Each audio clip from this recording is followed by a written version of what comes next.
Assalamualaikum warahmatullahi wabarakatuh dan selamat pagi. Okey, jadi cikgu akan terangkan semula berkaitan kertas penerangan operasi pengeluaran bahan tanaman dalam EF 010013/2016 operasi pengeluaran tanaman, iaitu kaedah aktiviti kerjanya semai biji benih secara terus. Okey, topik ni kita dah belajar di sekolah, termasuk topik kedua iaitu tanam anak pokok. Okey, dua-dua ni pun dah dibelajar. Tapi cikgu akan terangkan sekali lagi supaya kita dapat refresh, kita dapat imbas kembali apa yang telah kita belajar sebelum ni. Okey. Jadi dalam penerangan pertama adalah berkaitan pemilihan biji benih. Okey, ni cikgu dah terangkan dan patutnya semua dah faham. Kita mestilah memilih biji benih mengikut jenis-jenis tanaman yang kita nak tanam.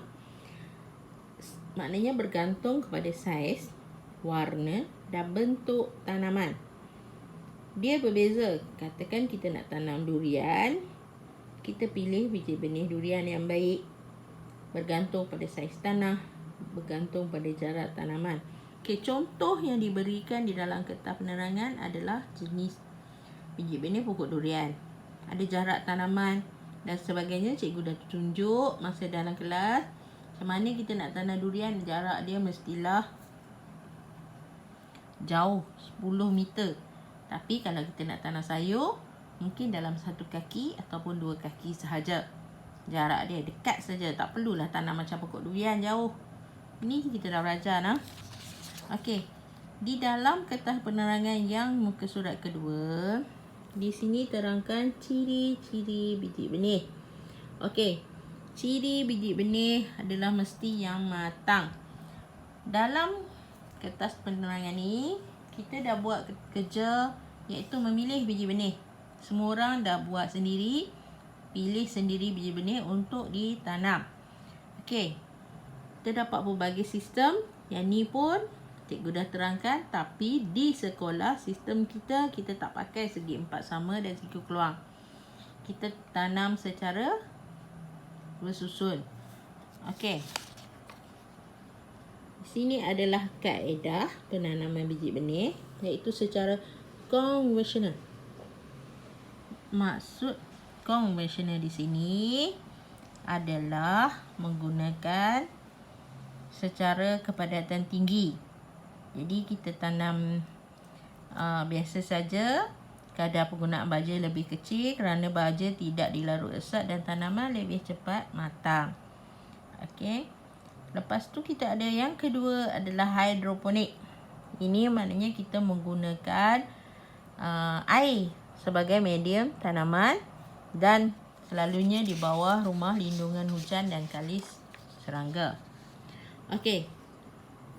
Nombor 2 adalah rawatan biji benih yang telah pun kita belajar dan kita buat sendiri menggunakan biji benih yang telah kamu pilih dan proses. Okey, kalau kamu ingat balik, kita dah ambil biji-biji benih daripada pokok-pokok di kebun.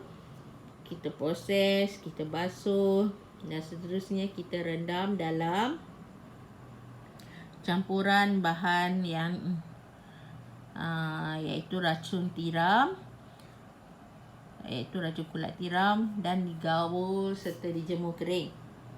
Okey. Okey, seterusnya adalah pelindungan anak tanaman ataupun sungkupan. Okey, sungkupan sama ada kita gunakan plastik ataupun kita gunakan bahan-bahan alami iaitu dari alam. Okey. Plastik silver shine kita guna kat sekolah, iaitu kalau kamu tengok bawah pokok cili dan juga di dalam rumah berlindung hujan iaitu golden melon adalah plastik.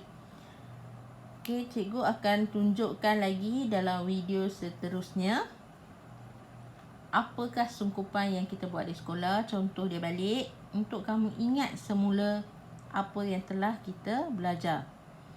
Kenapa kita perlu ada sungkupan? Supaya rumput pun tak banyak, kita kurangkan hakisan, kita pelihara kelembapan tanah, kita pelihara suhu tanah.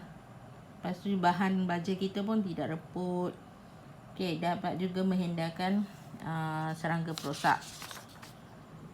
Okey, yang terakhir adalah jenis sungkupan batas, sungkupan pakan pokok, tebing atau polybag.